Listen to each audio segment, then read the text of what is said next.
ಇದು ಬಹಳ ಪ್ರಮುಖವಾಗಿ ಅಮೆರಿಕದ ಅಧ್ಯಕ್ಷ ಡೊನಾಲ್ಡ್ ಟ್ರಂಪ್ ಭಾರತದ ಮೇಲೆ ಹಾಕಿರುವಂತಹ ಟ್ಯಾರಿಫ್ ಅನ್ನು ಕಡಿತಗೊಳಿಸಿರುವುದು, ಸುಂಕವನ್ನು ಕಡಿಮೆಗೊಳಿಸಿರುವುದು, ಅಂತಾರಾಷ್ಟ್ರೀಯ ಮಟ್ಟದಲ್ಲಿ ಬಹಳ ದೊಡ್ಡ ಮಟ್ಟದಲ್ಲಿ ಸದ್ದನ್ನ ಮಾಡ್ತಾ ಇರುವಂತಹ ಅಮೆರಿಕದ ಅಧ್ಯಕ್ಷ ಡೊನಾಲ್ಡ್ ಟ್ರಂಪ್ ಈಗ ಭಾರತದ ತೆರಿಗೆಯನ್ನು ವಿನಾಯಿತಿಗೊಳಿಸಿ ಒಂದಿಷ್ಟು ಹೈಡ್ರಾಮಾ ಕ್ರಿಯೇಟ್ ಮಾಡಿದ್ರ ಅನ್ನುವಂತಹ ಚರ್ಚೆ ಕೂಡ ಬಹಳ ದೊಡ್ಡ ಮಟ್ಟದಲ್ಲಿ ಇದೆ.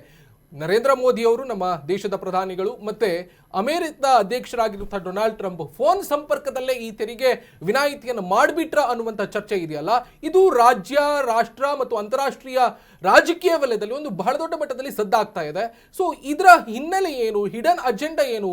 ಬ್ರಿಕ್ಸ್ ರಾಷ್ಟ್ರಗಳನ್ನ ಪದೇ ಪದೇ ವಿರೋಧಿಸುವಂತಹ ಡೊನಾಲ್ಡ್ ಟ್ರಂಪ್ ಭಾರತವನ್ನು ಓಲೈಸಿಕೊಳ್ಳುವುದಕ್ಕೆ ಮತ್ತೆ ಯಾಕೆ ಪ್ರಯತ್ನ ಮಾಡ್ತಾ ಇದ್ದಾರೆ? ಇತ್ತೀಚೆಗಷ್ಟೇ ಅಂದ್ರೆ 2025 ಸೆಪ್ಟೆಂಬರ್ನಲ್ಲಿ ಶಾಂಘೈ ಶೃಂಗಸಭೆಯಲ್ಲಿ ಭಾರತ ಮತ್ತು ಚೀನಾ, ರಷ್ಯಾ ಇವೆಲ್ಲ ದೇಶಗಳು ಒಟ್ಟಾಗಿರುವಂತಹ ಸಂದರ್ಭದಲ್ಲಿ ಅಮೆರಿಕ ಆ ಸಭೆಯಿಂದ ದೂರ ಉಳಿದಿತ್ತು ಅನ್ನೋದನ್ನು ಕೂಡ ನಾವು ಉಲ್ಲೇಖಿಸಬೇಕಾಗುತ್ತೆ.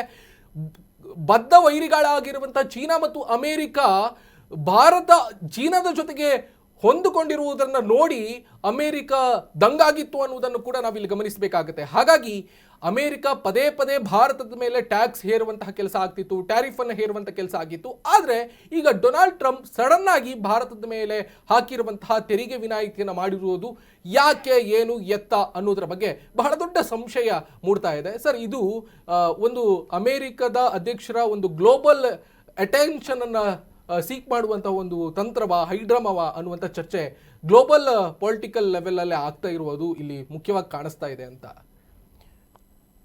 ಸಹಜವಾಗಿ ಟ್ರಂಪ್ ಮೇಲೆ ಒಂದು ಅನುಮಾನ ಇತ್ತು. ಆತನ ಹುಚ್ಚಾಟಕ್ಕೆ ಒಂದು ಅಲ್ಪ ವಿರಾಮ ಆದರೂ ಬೀಳಬೇಕಿತ್ತು ಇಷ್ಟರಲ್ಲಿ ಅಂತ. ಸಹಜವಾಗಿ ಅದು ಈ ಮಟ್ಟದ ಒಂದು ಫೋನ್ ಅನ್ನೋ ಒಂದು ಲೆಕ್ಕಾಚಾರದಲ್ಲಿ ಬಿದ್ದಂತಾಗಿದೆ ಅಷ್ಟೇ. ಇದು ಸುಖಾಂತಿ ಅಂತ ಹೇಳಲಿಕ್ಕೆ ಆಗೋದಿಲ್ಲ. ಆತನ ಹುಚ್ಚಾಟ ಬಗ್ಗೆ ನಾವು ನೋಡಿಕೊಂಡೇ ಬಂದಿದ್ದೀವಿ. 18 ಇತ್ತು, 25ಕ್ಕೆ ಏರಿಸಿದ್ರು. ರಷ್ಯಾದ ಕಚ್ಚಾ ತೈಲದ ನಮ್ಮ ಆಮದು ನೋಡಿಕೊಂಡು ಬೇಸತ್ತು ಮತ್ತೆ 50ಕ್ಕೆ ಏರಿಸಿದ್ರು. ಇವತ್ತು ಫೋನ್ ಮಾತುಕತೆ ಮೂಲಕ 18ಕ್ಕೆ ಇಳಿಸಿದ್ದೀವಿ ಅಂತ ಹೇಳ್ತಾ ಇದ್ದಾರೆ. ಕಾಂಗ್ರೆಸ್ಸಿಗರು ಅದನ್ನು ವಿರೋಧ ವ್ಯಕ್ತಪಡಿಸ್ತಾ ಇದ್ದಾರೆ.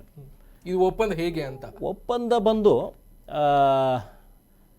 ಟ್ರಂಪ್ ಅವರ ಒಂದು ಭಯದ ನಿಲುವಿರ್ಬೋದು. ಇದು ಟ್ರಂಪ್ ಅವರಿಗೆ ಏಕತಾನತೆ ಕಾಡ್ತಾ ಇದ್ದಿರ್ಬೋದು. ಆತನ ವರ್ಚಸ್ಸು ಮೇಲ್ಗಡೆ ಒಂದು ಬಲಿಷ್ಠ ರಾಷ್ಟ್ರ ತನ್ನ ಜೊತೆಗೆ ಇಲ್ವಲ್ಲ ಅನ್ನುವಂಥದ್ದು ಇರಬಹುದು. ಭಾರತದಂತ ಕ್ರಿಯಾತ್ಮಕ ರಾಷ್ಟ್ರ, ಅಭಿವೃದ್ಧಿ ಹೊಂದುತ್ತಿರುವಂಥ ರಾಷ್ಟ್ರ, ಅಭಿವೃದ್ಧಿ ಪಥದಲ್ಲಿ ಮುನ್ನುಗ್ತಾ ಇರುವಂಥ ರಾಷ್ಟ್ರ ನನ್ನ ಜೊತೆಗೆ ಇಲ್ಲದೇ ಇದ್ದಾಗ ಭಾರತವನ್ನ ಕಟ್ಟಿ ಹಾಕೋ ಪ್ರಯತ್ನ ಮಾಡೋದಷ್ಟೇ ಬಿಟ್ರೆ ಬಿಟ್ಟು ಹೋಗೋ ಪ್ರಯತ್ನ ಮಾಡಿದ್ದಲ್ಲ ಟ್ರಂಪ್. ಒಂದು ಕಟ್ಟಿ ಹಾಕಿ ಕಡಿವಾಣ ಹಾಕೋಣ ಅನ್ನೋ ಪ್ರಯತ್ನ ಮಾಡಿದ್ದು. ಆದರೆ ಕಳೆದ ವರ್ಷದಿಂದ ಇವನು ಈ ವ್ಯಕ್ತಿ ಸತ್ತ ಆರ್ಥಿಕತೆ ಅಂತ ಯಾವಾಗ ಭಾರತವನ್ನು ಬಿಟ್ಟು ಭಾರತವನ್ನು ಸುಂಕದ ಮೇಲೆ ಸುಂಕ, ನೀತಿಯ ಮೇಲೆ ನೀತಿ ತಂದು ಭಾರತವನ್ನು ಕಟ್ಟಿ ಹಾಕುವಂಥ ಕಡಿವಾಣ ಮಾಡುವಂಥ ಪ್ರಯತ್ನ ಏನು ಮಾಡಿದ್ರು, ಭಾರತವು ಸುಮ್ಮನೆ ಕೂತಿರ್ಲಿಲ್ಲ. ತಂತ್ರಗಾರಿಕೆ ಒಳಗಿಂದನೇ ನಡೀತಾ ಇತ್ತು. ಮಿತ್ರರನ್ನ ಸೇರಿಸ್ಕೊಂಡೇ ಬಂತು ಒಳಗಡೆಯಿಂದ. ಬ್ರಿಟನ್ನು, ಓಮನ್ನು, ನ್ಯೂಜಿಲೆಂಡು ಈ 3 ರಾಷ್ಟ್ರಗಳನ್ನ 1 ವರ್ಷದ ಒಳಗಡೆ ಒಪ್ಪಂದ ಮಾಡ್ಕೊಂಡ್ವಿ. ಸೊ ಅದು ಕೂಡ ಎಲ್ಲೋ ಒಂದು ಕಡೆ ಈ ಟ್ರಂಪ್ಗೆ ಬಲಿಷ್ಠ ಆಗ್ತಾ ಇದೆ ಭಾರತ ಅನ್ನುವಂಥದ್ದು ಒಂದು ಮೆಸೇಜ್ ಪಾಸ್ ಆಯಿತು. ಅದಾದ್ರೆ ಇನ್ನೊಂದು ಈಗ ಅಂತಾರಾಷ್ಟ್ರೀಯ ಮಟ್ಟದಲ್ಲಿ ಎಲ್ಲಾ ಒಪ್ಪಂದಗಳ ತಾಯಿ ಅನ್ನಿಸ್ಕೊಳ್ಳುವಂತ ಐರೋಪ್ಯ ಒಕ್ಕೂಟದ FTA ಇತ್ತೀಚೆಗೆ ಒಂದು ಮಾತುಕತೆ ಹಂತಕ್ಕೆ ಮುಗಿದಿತ್ತು. ಅದು ಬಹಳ ದೊಡ್ಡ ಮಟ್ಟದ ಆಘಾತದ ಸುದ್ದಿ ಟ್ರಂಪ್ಗೆ. ಯಾಕಂದ್ರೆ ವಿಶ್ವ ಮಟ್ಟದಲ್ಲಿ ಒಪ್ಪಂದಗಳ ತಾಯಿ ಅಂತಾನೆ ಕರೀತಾರೆ. ಭಾರತ ಮತ್ತು ಐರೋಪ್ಯ ಒಕ್ಕೂಟದ FTA ಮುಗಿದೋಗಿತ್ತು. ಬಹಳ ದೊಡ್ಡ ಪ್ಲಸ್ ಆಗಿತ್ತು ಅದು ಭಾರತಕ್ಕೆ. ಟ್ರಂಪನ್ನ ಭಯಪಡಿಸೋದಕ್ಕೆ ಅದೊಂದು ದೊಡ್ಡ ಸೂತ್ರ ಆಗಿ ಪರಿಣಾಮ ಆಯಿತು. ಇದೆಲ್ಲವನ್ನ ನೋಡಿಕೊಂಡು ಟ್ರಂಪ್ಗೆ ಇತ್ತೀಚೆಗೆ ಏನೋ ಒಂದು ಅವರಾಗೆ ಕರೀಲಿ ಅನ್ನುವಂಥ ಒಂದು ಲೆಕ್ಕಾಚಾರ ಇತ್ತೇನೋ. ಮೋದಿಯವರು ಪ್ರಧಾನಮಂತ್ರಿಗಳು ಹೋಗಿ ಒಂದು ಫೋನಲ್ಲಿ ಮಾತಾಡಿದ್ದಾರೆ. ಅದಾದ್ಮೇಲೆ ಈ ಒಂದು ನಿಲುವಿಗೆ ಬಂದಿದ್ದಾರೆ ಅಂತ ಹೇಳ್ಬಿಟ್ಟು ಸದ್ಯದ ಸುದ್ದಿ ಅಷ್ಟೇ. ಸರ್, ಇಂಟೆನ್ಷನಲ್ ನೀವು ಇದು ಗಮನಿಸಬೇಕಾದ್ರೆ ಈ ಆಪರೇಷನ್ ಸಿಂಧೂರದ ಮ್ಯಾಟ್ರಲ್ಲೂ ಬಂದಾಗ ಅಮೆರಿಕದ ಡೊನಾಲ್ಡ್ ಟ್ರಂಪ್ ಹೇಳಿದ್ರು, ಏನು ಕೇಳಿದ್ರೆ ನಾನೇ ನಿಲ್ಲಿಸಿರೋದು ಭಾರತ ಮತ್ತು ಪಾಕಿಸ್ತಾನ ನಡುವಿನ ಯುದ್ಧವನ್ನ ಅಂತ. ಸೊ ಇದೊಂದು ಗ್ಲೋಬಲ್ ಇಂಟೆನ್ಷನ್ ಲೆವೆಲ್ ಅಲ್ಲಿ ನಾನೇ ಸುಪ್ರೀಂ ಅನ್ನುವ ರೀತಿಯಲ್ಲಿ ಡೊನಾಲ್ಡ್ ಟ್ರಂಪ್ ಮಾಡ್ತಾ ಇದ್ದಾರಾ? ಈಗ ನೋಡಿ, ಎಕ್ಸ್ಟರ್ನಲ್ ಅಫೇರ್ಸ್ ಡಿಪಾರ್ಟ್ಮೆಂಟ್ ಇದೆ ನಮ್ಮ ಭಾರತಕ್ಕೆ, ಜೈಶಂಕರ್ ಇದ್ದಾರೆ. ಸೊ ಜೈಶಂಕರ್ ಮಾಡಬೇಕಾಗಿರುವಂಥ ಕೆಲಸವನ್ನ ನರೇಂದ್ರ ಮೋದಿ ಫೋನಲ್ಲಿ ಮಾಡ್ತಾ ಇದ್ದಾರೆ ಅನ್ನುವಂತಹ ಚರ್ಚೆಯನ್ನ ಕಾಂಗ್ರೆಸ್ ಎತ್ತುತ್ತಾ ಇರೋದು ಒಂದು ಹಂತಕ್ಕೆ ನೋಡೋದಾದ್ರೆ ಅಲ್ಲಗಳೆಯುವಂತಿಲ್ಲ ಅಂತ ಅನ್ಸುತ್ತೆ ನನಗೆ. ಭಾರತವನ್ನೇ ಎದುರಿಸಬಲ್ಲೆ, ಭಾರತದಂಥ ಬಲಿಷ್ಠ ರಾಷ್ಟ್ರವನ್ನೇ ಬದಿಗೊತ್ತಿ ನಾನು ಮುಂದಕ್ಕೆ ಹೋಗ್ತೀನಿ ಒಂದು ಆತ್ಮವಿಶ್ವಾಸದಲ್ಲಿರುವಂಥ ಟ್ರಂಪ್ನ ಜೈಶಂಕರ್ ಮೂಲಕ ನಾವು ಸಂಪರ್ಕಕ್ಕೆ ತಗೊಳ್ತೀವಿ ಅನ್ನುವಂಥದ್ದು ಎಲ್ಲೋ ಒಂದು ಕಡೆ ಬಾಲಿಶ ಆಗಬಹುದೇನೋ ಅಂದ ಮಟ್ಟಕ್ಕೆ ಯಾವುದೇ ಕಾರಣಕ್ಕೂ ಆತನ ಒಂದು ವರ್ಚಸ್ಸೇನಿದೆ, ಆತನ ನಿಲುವೇನಿದೆ ಆ ಮಟ್ಟದಲ್ಲೇ ಇರುತ್ತೆ. ವಿಶ್ವ ಮಟ್ಟದಲ್ಲಿ ತಾನೊಬ್ಬ ಗುರು ಅನ್ನುವಂತಾನೆ ವರ್ತಿಸ್ತಾ ಇರ್ತಾನೆ, ದೊಡ್ಡಣ್ಣ ಅನ್ನುವ ಲೆಕ್ಕಾಚಾರದಲ್ಲೇ ಇರ್ತಾನೆ. ಹಾಗಾಗಿ ಎಲ್ಲೋ ಒಂದು ಕಡೆ ಪ್ರಧಾನಿ ಮಾತನಾಡಲೇಬೇಕಾದ ಪರಿಸ್ಥಿತಿ ಎದುರಾಗುತ್ತೆ.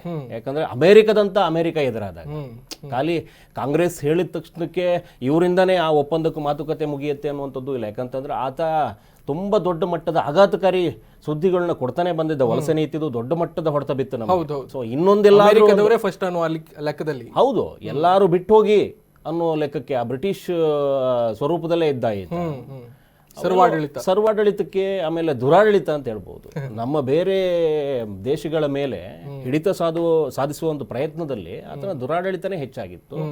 ಅಮೆರಿಕನ ಓಲೈಸುವ ತನ್ನ ಅಧಿಕಾರವನ್ನ ವ್ಯಾಪ್ತಿಯನ್ನು ಹೆಚ್ಚಿಸಿಕೊಳ್ಳೋಕ್ಕೋಸ್ಕರ ಭಾರತದಂತ ಬಲಿಷ್ಠ ರಾಷ್ಟ್ರವನ್ನು ನಾವು ಸೆದೆಬಡಿಬಲ್ವಿ ಅನ್ನುವಂಥದ್ದನ್ನು ತೋರಿಸ್ಕೊಳ್ಬೇಕಾಗಿತ್ತು. ಆದರೆ ಆ ಒಂದು ಪ್ರಯತ್ನದಲ್ಲಿ ಆತನಿಗೆ ಇದೊಂದು ದೊಡ್ಡ ಮಟ್ಟದ ಸೋಲು ಅಂತ ಹೇಳ್ಬೋದು. 18% ಬಂದಿರುವಂಥದ್ದು ದೊಡ್ಡ ಮಟ್ಟದ ಸೋಲೆ ಇರ್ಬೋದು. ಈ ಆಘಾತಕಾರಿ, ತನ್ನ ವರ್ಚಸ್ಸು ತನ್ನ ನಿಲುವಿಗೆ ಬದ್ಧನಾಗಿಲ್ಲ. ಸರಿ, ಈ ಬ್ರಿಕ್ಸ್ ಒಕ್ಕೂಟ ಏನಿದೆಯಲ್ಲ, ಬ್ರೆಜಿಲ್, ರಷ್ಯಾ, ಇಂಡಿಯಾ, ಆಮೇಲೆ ಚೀನಾ ಮತ್ತೆ ಸೌತ್ ಆಫ್ರಿಕಾ, ಆ ನಡುವೆ ಈಜಿಪ್ಟ್ ಬಂತು, ಇವೆಲ್ಲ ಒಂದಿಷ್ಟು ರಾಷ್ಟ್ರಗಳೆಲ್ಲವೂ ಕೂಡ ಈ ಒಕ್ಕೂಟಕ್ಕೆ ಸೇರ್ಕೊಳ್ತಾ ಹೋಯ್ತು ಅಂತ. ಅಂದ್ರೆ ಬ್ರಿಕ್ಸ್ ಒಕ್ಕೂಟ ಬಲಿಷ್ಠ ಆಗ್ತಾ ಹೋಯ್ತು, ಅಮೆರಿಕ ಒಂದಾಗ್ತಾ ಹೋಯ್ತು, ಏಕತಾನತೆ ನೀವು ಹೇಳಿದಾಗೆ ಏಕತಾನತೆ ಕಾಡ್ತಾ ಹೋಯ್ತು ಅಂತ. ಸೊ ಅದಾದ್ಮೇಲೆ ಏನ್ ಮಾಡ್ದ ಅಂತಂದ್ರೆ ಈ 2025ರಲ್ಲಿ ರಷ್ಯಾ ನಿರ್ಬಂಧಿತ ಮಸೂದೆಯನ್ನ 2025ರಲ್ಲಿ ಇವ್ನು ತರೋದಕ್ಕೆ ಸ್ಟಾರ್ಟ್ ಮಾಡ್ದ. 500% ಪೆಟ್ರೋಲ್ ಏನಾದ್ರೂ ಬೇರೆ ದೇಶದವರು ಖರೀದಿಸ್ಬೇಕಂದ್ರೆ ರಷ್ಯಾದಿಂದ 500% ಟ್ಯಾಕ್ಸ್ ಹಾಕೋದಕ್ಕೆ ಸ್ಟಾರ್ಟ್ ಮಾಡ್ದ ಅಂತ. ಎಲ್ಲಿ ತನಕ ಬಾಲಿಶ ಅವನಲ್ಲಿ ಇತ್ತು ಅಂತಂದ್ರೆ ವೆನೆಜುವೆಲಾದ ಅಧ್ಯಕ್ಷನ ಬೆಡ್ರೂಮಿಗೆ ಹೋಗಿ ಅವನನ್ನು ಕದ್ದು ತರುವಂತ ಕೆಲಸ ಮಾಡ್ದ ಅಂತ. ಸೊ ಹಾಗೆ ವೆನೆಜುವೆಲಾ ಇಡೀ ವರ್ಲ್ಡ್ ಅಲ್ಲಿ ಹೆಚ್ಚು ಇಂಧನಗಳನ್ನು ಉತ್ಪಾದನೆ ಮಾಡುವಂತ, ಅದರ ರಾ ಇರೋದಲ್ಲಿ ಅಂತ ಮೋರ್ ದೆನ್ 13% ಇಂಧನದ ಮೂಲಗಳಲ್ಲಿ ಇರೋ ಕಾರಣಕ್ಕೋಸ್ಕರ ವೆನೆಜುವೆಲಾನೇ ಗ್ರಾಬ್ ಮಾಡ್ಕೊಳ್ಳೋದಕ್ಕೆ ಅವ್ನು ಟ್ರೈ ಮಾಡ್ದ. ನಾನೇ ಹಂಗಾಮಿ ಅಧ್ಯಕ್ಷ ಅನ್ನೋ ರೀತಿಯಲ್ಲಿ ಮಾತಾಡ್ದ. ಇದೆಲ್ಲ ನೋಡಿದ್ರೆ ಸರ್ವಾಡಳಿತವೇ ಮತ್ತೊಂದು ಮುಖ ಅಂತ ಕಾಣಿಸುತ್ತೆ ಅಂತ. ಖಂಡಿತ. ಈಗ ಟ್ರಂಪ್ ನಿನ್ನೆ 5 ಹೇಳಿಕೆಗಳಲ್ಲಿ ಒಂದು ಹೇಳಿಕೆ ಇದೇ ಇತ್ತು, ರಷ್ಯಾದಿಂದ ಅಂದ್ರೆ ಆ ನಿಲುವಿಗೆ ಬಂದಂತಿತ್ತು, ರಷ್ಯಾದಿಂದ ಕಚ್ಚಾ ತೈಲವನ್ನು ಭಾರತ ಆಮದು ಮಾಡ್ಕೊಳ್ಳೋದನ್ನು ನಿಲ್ಲಿಸುತ್ತೆ, ಅಮೆರಿಕ ಮತ್ತು ವೆಜುವೆನೆಲ್ಲಾ ಏನಿದೆ ಅಲ್ಲಿಂದ ನಾವು ಇಬ್ರು ಜಂಟಿಯಾಗಿ ಅವರಿಗೆ ತಲುಪಿಸ್ತೀವಿ ಅನ್ನೋ ಲೆಕ್ಕಾಚಾರದಲ್ಲೇ ಮಾತುಕತೆ ಮುಗಿದಿತ್ತು. ಅಂದ್ರೆ ನಾನು ಎಲ್ಲರನ್ನೂ ಹಿಡಿತದಲ್ಲಿ ತಗೊಂಡು ಭಾರತಕ್ಕೆ ಸಪೋರ್ಟ್ ಮಾಡ್ತಾ ಇದ್ದೀನಿ ಅನ್ನುವಂಥದ್ದಿತ್ತು. ರಷ್ಯಾ ನನ್ನ ವೈರಿ ರಾಷ್ಟ್ರ ಏನಿದೆ, ರಷ್ಯಾಗೆ ಸಪೋರ್ಟ್ ಮಾಡಿದವ್ರನ್ನ ಯಾರನ್ನೂ ನಾನು ಉಳಿಸೋದಿಲ್ಲ ಅನ್ನುವಂಥ ನಿಲುವು ಆತನದ್ದಾಗಿತ್ತು. ಅವ್ರು ಮಾಡಿರುವಂಥದ್ದು ಎಲ್ಲವೂ ಅದೇ ರೀತಿ ಇದೆ. ಉಕ್ರೇನಲ್ಲೂ ಕೂಡ ಅವರು ಮೂಗು ತೋರಿಸಿದ್ರು, ಪಾಕಿಸ್ತಾನ ನಮ್ಮ ಮುಂದೆ ಬಂದಾಗ್ಲೂ ಮುಂದೆ ಮೂಗು ತೋರಿಸ್ತಾ ಬಂದ್ರು. ಇತ್ತೀಚೆಗೆ ಇರಾನ್ ಮೇಲ್ಗಡೆನೂ ಕೂಡ ಇದು ಯಾರಿಗೆ ಕಚ್ಚಾ ತೈಲದ ವ್ಯವಸ್ಥೆಯಲ್ಲಿ ಆಮದಿನ ಹೆಚ್ಚುಗಾರಿಕೆ ಹೆಚ್ಚು ಬೇಕಿತ್ತು ಅಂತವ್ರ ಮೇಲೆಲ್ಲ ಪ್ರಭಾವ ಬೀರ್ತಾನೆ ಬಂದ್ರು, ತನ್ನ ಪ್ರಾಬಲ್ಯ ಅಲ್ಲಿ ಸಾಧಿಸ್ತಾನೆ ಬಂದ್ರು. ಇದು ಟ್ರಂಪ್ ಅವರ ಒಂದು ಹುಚ್ಚುತನ ಇತ್ತು. ಇವತ್ತು ಅದರ ಒಂದು ಸಣ್ಣ ಒಂದು ಹುಚ್ಚುತನಕ್ಕೆ ಅಲ್ಪವಿರಾಮ ಹಾಕೋದಕ್ಕೆ ಭಾರತ ಎಲ್ಲೋ ಒಂದು ಕಡೆ ಪ್ರಬಲ ರಾಷ್ಟ್ರವಾಗಿ ಇದ್ದಿದ್ದಕ್ಕೆ ಕಾರಣ ಆಯಿತು. ಸರಿ, ಈಗ ಒಂದು ಲಾಸ್ಟ್ ಈ ಪಾಯಿಂಟ್ ಇದಕ್ಕೆ ನಾನು ಮಾತಾಡಲೇಬೇಕು. ಯಾಕೆ ಹೇಳಿದ್ರೆ ಈಗ ರಷ್ಯಾದಿಂದ ಖರೀದಿಸುವಂತಹ ಮೂಲಗಳಿಗೆ ಬಹಳ ದೊಡ್ಡ ಟ್ಯಾಕ್ಸ್ ಅನ್ನ ಹಾಕ್ತಾನೆ ಈತ. ಹಾಗೆ ನೋಡೋದಕ್ಕೆ ಹೋದ್ರೆ ಭಾರತ ಮತ್ತು ರಷ್ಯಾ ಒಂದು ಹಂತಕ್ಕೆ ಒಳ್ಳೆ ಸ್ನೇಹ ಬೆಳೆಸ್ಕೊಂಡಿದೆ. ಈಗ ನರೇಂದ್ರ ಮೋದಿ ಅವರಿರಲಿ, ವ್ಲಾದಿಮಿರ್ ಪುಟಿನ್ ಇರಲಿ, ಒಳ್ಳೆ ಸಂಬಂಧಗಳನ್ನು ಇಟ್ಕೊಂಡಿದ್ದಾರೆ. ಸೊ ಅಮೆರಿಕ ಒಂದು ಕಾರಣಕ್ಕೆ ತನ್ನ ಲಾಭಕ್ಕೋಸ್ಕರವಾಗಿ ಸುಂಕವನ್ನ ವಿನಾಯಿತಿ ಮಾಡಿದ್ರು, ಟ್ಯಾರಿಫ್ ಅನ್ನ ಕಡಿಮೆ ಮಾಡಿದ್ರು ಅನ್ನೋ ಕಾರಣಕ್ಕೆ ರಷ್ಯಾದ ಜೊತೆಗಿನ ಸ್ನೇಹವನ್ನ ಭಾರತ ಬಿಟ್ಕೊಡುವಂತಹ ಮನಸ್ಥಿತಿಯಲ್ಲಿ ಇದೆಯಾ?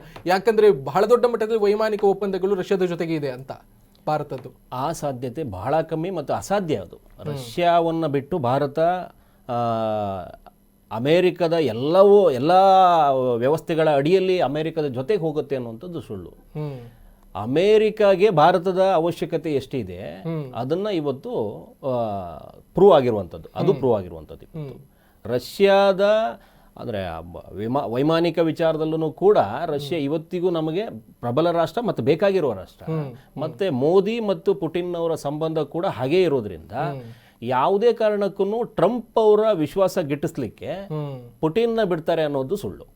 ಆಮೇಲೆ ರಷ್ಯಾ ಭಾರತದ ಸಂಬಂಧ ತುಂಬಾ ದೊಡ್ಡ ಮಟ್ಟದ ಸಂಬಂಧ, ಗಟ್ಟಿ ಸಂಬಂಧ. ಮತ್ತೆ ಅಲ್ಲಿ ಹುಚ್ಚುತನ ಇಲ್ಲ.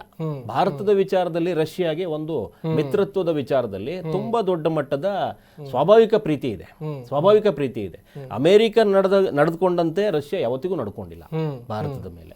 ಆ ನಿಟ್ಟಲ್ಲಿ ನೋಡೋದಾದ್ರೆ ಇದು ಅಸಾಧ್ಯ. ಸರ್, ಒಟ್ಟಿನಲ್ಲಿ ಈಗ 2016 ಸಂದರ್ಭದಲ್ಲಿ ನಾವು ನೋಡಬೇಕು, ಡೊನಾಲ್ಡ್ ಟ್ರಂಪ್ ಆಗೂ ಕೂಡ ಅಮೆರಿಕದ ಅಧ್ಯಕ್ಷರಾಗಿದ್ರು. ಇಲ್ಲಿ ಗುಜರಾತ್ಗೆ ಬಂದಾಗ ನಮಸ್ತೆ ಟ್ರಂಪ್ ಅನ್ನುವಂತಹ ಕಾರ್ಯಕ್ರಮಗಳನ್ನು ನರೇಂದ್ರ ಮೋದಿಯವರು ಆಗ ಅಧಿಕಾರಕ್ಕೆ ಬಂದು 1 ವರ್ಷ 2 ವರ್ಷ ಆಗಿರುವಂತಹ ಸಂದರ್ಭ. ಆಮೇಲೆ ಮೋದಿಯವರು ಅಮೆರಿಕಕ್ಕೆ ಹೋದಂತ ಸಂದರ್ಭದಲ್ಲಿ ಹೌಡಿ ಮೋದಿ ಅಂತ ಕಾರ್ಯಕ್ರಮ. ಈ ಹೊಗಳಿಕೆಗಳಲ್ಲಿ ಈ ಎರಡೂ ದೇಶಗಳ ರಾಜಕೀಯ ಆಗ್ತಾ ಇದೆ ಅನ್ನುವುದು ಕಾಂಗ್ರೆಸ್ನ ವಾದ ಏನಿದೆಯಲ್ಲ, ಒಂದ್ ಹಂತಕ್ಕೆ ಇದು ಮೇಲ್ನೋಟಕ್ಕೆ ಹಾಗೆ ಕಾಣಿಸ್ತಾ ಇದೆಯಲ್ಲ ಅಂತ. ಹೊಗಳಿಕೆ ಇವತ್ತು ಕೂಡ ನರೇಂದ್ರ ಮೋದಿ ಅವರನ್ನ ಡೊನಾಲ್ಡ್ ಟ್ರಂಪ್ ಹೊಗಳ್ತಾರೆ ಅಂತ. ಅಲ್ಲ, ಸಹಜವಾಗಿ ಟ್ರಂಪ್ ಎಲೆಕ್ಷನ್ ಟೈಮಲ್ಲಿ ಅಥವಾ ಈ ಟೈಮಲ್ಲಿ ಇಲ್ಲಿ ಎಲೆಕ್ಷನ್ ಟೈಮಲ್ಲಿ ಒಬ್ರಿಗೊಬ್ರು ಸಹಜವಾಗಿ ಹೊಗಳಿಕೊಳ್ಳುವಂಥದ್ದು ಅದು ಸಾಮಾನ್ಯ ಆಗಿತ್ತು. ಇಬ್ರು ಪ್ರಚಾರ ಪ್ರಿಯರೇ, ಇಲ್ಲ ಅಂತೇನಿಲ್ಲ, ಇಬ್ರು ಪ್ರಚಾರ ಪ್ರಿಯರೇ ಇದ್ದಾರೆ.